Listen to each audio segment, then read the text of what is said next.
At 2:44 a.m., 3 small drones pierced the night sky and turned 560 tons of Russian fuel into a 200-meter column of fire. But this wasn't done with missiles or advanced fighter jets. It was executed using devices cheaper than a smartphone. The train they destroyed could supply 2 battalions for an entire week, and its loss didn't just burn fuel, it paralyzed Russia's front line for days. But the real threat wasn't the explosion. It was the invisible network behind it. Civilians living under occupation, Chinese-made commercial drones, and Ukrainian-designed algorithms working in perfect coordination. Because what happened that night wasn't an isolated strike. It was the opening move of a new kind of war. And what comes next changes everything. 3 small Ukrainian drones cut through the darkness above Tokmak, a Russian-occupied territory in Ukraine. Their target, a single train carrying 560 tons of fuel, enough to supply 2 full Russian battalions for a week. The drones weren't high-end military aircraft. Each one cost less than $1,600 and was assembled using off-the-shelf components available online. What made them deadly wasn't their price, but how they were deployed. Flying low and fast, guided by real-time thermal imaging, they locked onto the glowing heat signature of the train. In just 87 seconds, the entire convoy turned into a 200-meter column of fire. But this wasn't just another strike, it was a precise demonstration of what's now possible. The train wasn't hit by million-dollar missiles. It was destroyed by low-cost drones, modified for warfare by Ukrainian engineers, and guided by civilians with smartphones operating in occupied zones. In contrast to Russia's reliance on vast railway networks and traditional supply chains, Ukraine is building a decentralized war machine, one that thrives on adaptability, local intelligence, and repurposed technology. Russia moves with trains. Ukraine strikes with code and precision. But there's a deeper layer. The train itself, engineered for efficiency, became a weakness. Its ventilation system helped the flames spread from car to car in seconds. The very design meant to optimize fuel transport ended up accelerating the destruction. And that was just the beginning, because the explosion wasn't the result of blind luck. It was the outcome of a 72-hour intelligence operation. Ukrainian agents, aided by locals living under Russian control, tracked the train's route, speed, and blind spots. They waited for a 15-minute window when no Russian air defense was active. What kind of military force paralyzes an entire battalion with equipment cheaper than a used phone? The answer lies in the next chapter, where drones not only fly, but think. The explosion didn't just destroy a train, it ripped a hole in Russia's entire frontline logistics. The fire spread in under 15 seconds, leaping from car to car through ventilation systems originally designed for pressure control. Within minutes, 560 tons of diesel erupted into a 200-meter column of flame, and Russian operators had no time to react. The engineer tried to break the train apart, but that only made the remaining cars easier targets. According to Ukrainian sources, all 3 drones struck with surgical timing, using the smoke itself as cover to avoid detection. But the real consequence came after the fire. This wasn't just about fuel. Russia's supply artery was blocked for weeks. The heat from the blast melted the rails, incinerated the wooden sleepers, and scattered debris along the line. No train could pass. Repair teams couldn't even begin work without exposing themselves to further attacks. In contrast, Ukraine used less than $5,000 worth of tech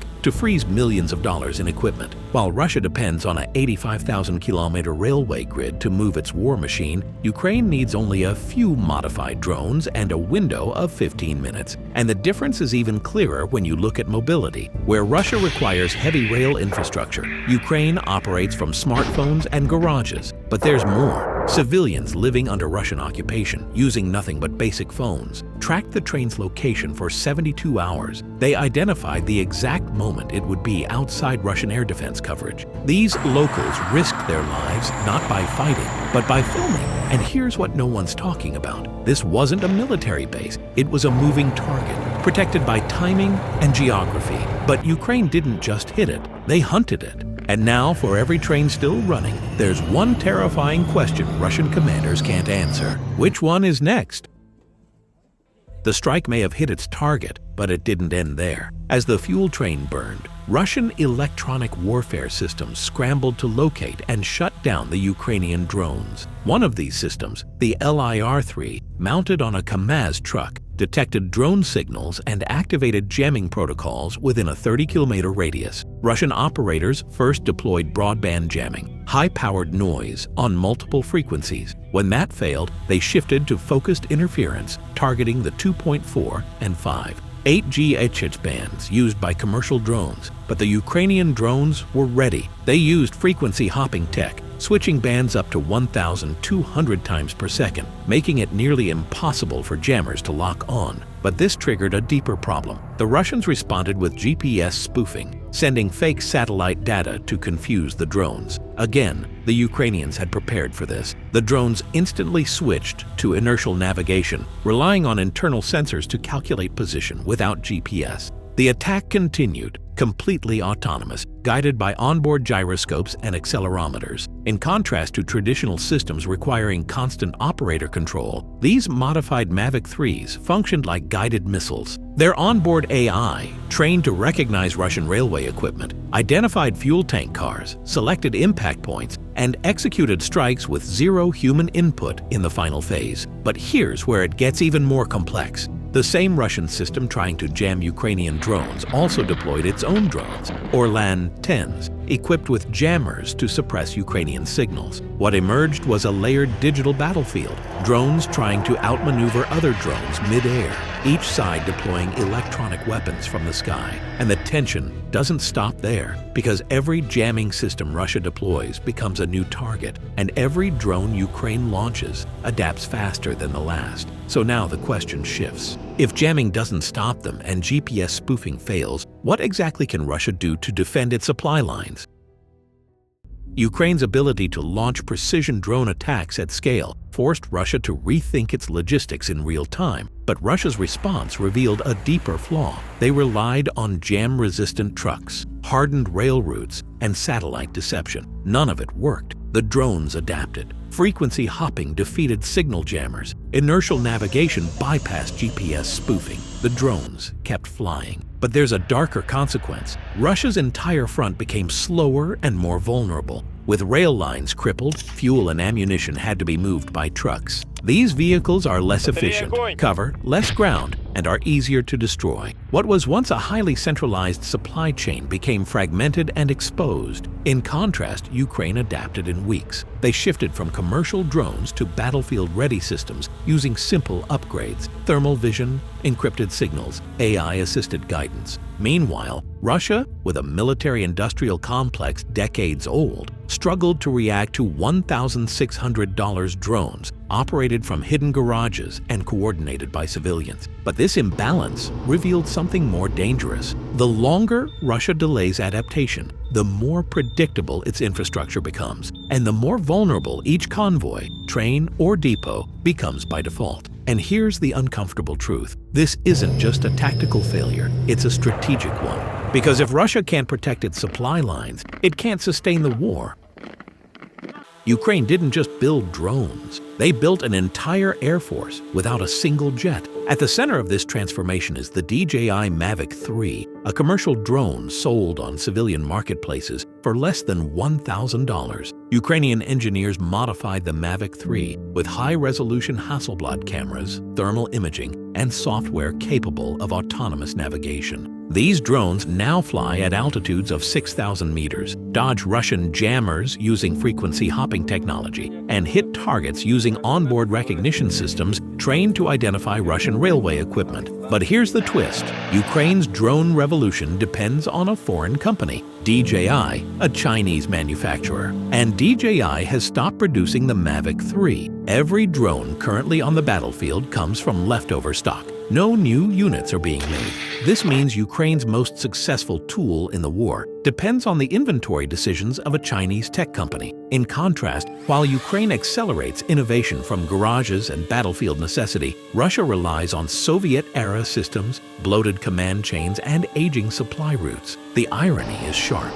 A multi-billion-dollar army is now being disrupted by consumer electronics, civilian networks, and repurposed tools. But there's something even more fragile beneath the surface. The Mavic 4, the proposed replacement, is considered too complex for widespread combat use. Ukraine's military has already been forced to restructure entire operations to preserve the usability of the simpler, discontinued Mavic 3. And that raises a dangerous question. What happens if the world's most effective improvised air force runs out of drones? Because as we'll see next, Ukraine isn't just replacing tools, it's redefining the battlefield.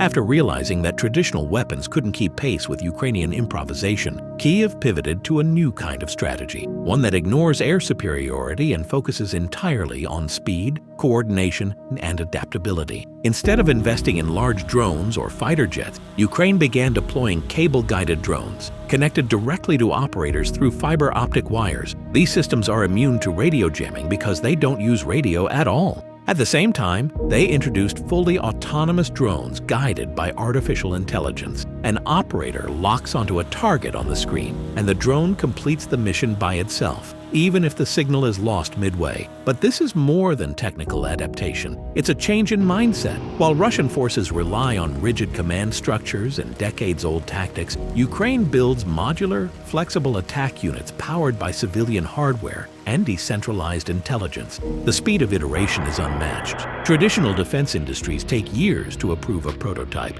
Ukraine does it in weeks. But this approach comes with its own vulnerabilities. The system depends heavily on civilian participation, open-source tools, and commercial tech, making it fast but also fragile. If any single piece breaks, supplies, software, or drone models, the whole chain must be rebuilt in real time. In comparison, Russia's centralized structure becomes a weakness under pressure. Its vast rail system, layered bureaucracy, and outdated communications make it too slow to adapt. Ukraine, by contrast, reacts dynamically. Every failed strike becomes data for the next version. Every hit becomes a blueprint. But here's the real shock. Some of Ukraine's most effective innovations didn't come from military engineers, but from volunteers and local mechanics. And in the next chapter, you'll see how these civilian-led solutions are not only working, but changing the very rules of modern warfare. Ukraine's new military doctrine is no longer hypothetical, it's operational. In Tokmak, a single drone strike melted rail lines, incinerated wooden sleepers, and forced Russian logistics to a halt for weeks. That was not an accident. That was a message. The battlefield has changed. Instead of massive tank formations or air dominance, war is now shaped by real-time intelligence, fiber-connected drones, and decentralized sabotage networks. Ukraine has proven that it doesn't need an air force to dominate the airspace. It just needs software, civilians with smartphones, and $1,600 in drone parts. But this new reality introduces a terrifying consequence. Every outdated rail, every fuel shipment, every unguarded signal box becomes a liability. Russia is being forced to replace trains with slower, more vulnerable trucks, and every time they do, they stretch their lines thinner and make their convoys easier to target. Meanwhile, Ukraine is no longer reacting. It is proactively testing, modifying, and deploying battlefield tech faster than Russia can adapt. While military-industrial giants take years to develop a new platform, Ukraine iterates in weeks, transforming civilian drones into precision strike units overnight. But the real transformation goes beyond machines. It's strategic, it's structural, it's cultural. War is no longer measured in divisions and tanks, but in signal strength, data latency, and the timing of a 15-minute air defense gap. And that shift leaves behind a chilling question. If 3 drones can paralyze one of the world's largest armies, what happens when thousands fly together? The war in Ukraine transformed from a conventional confrontation into a decentralized, tech-driven battlefield. What once relied on armored divisions now depends on code, connectivity, and improvisation. This shift has crippled Russia's logistical backbone and exposed the fragility of traditional warfare in the face of agile innovation. But as this model spreads, the next battlefield may not be in Ukraine, and the next war might be fought without a single tank crossing the border.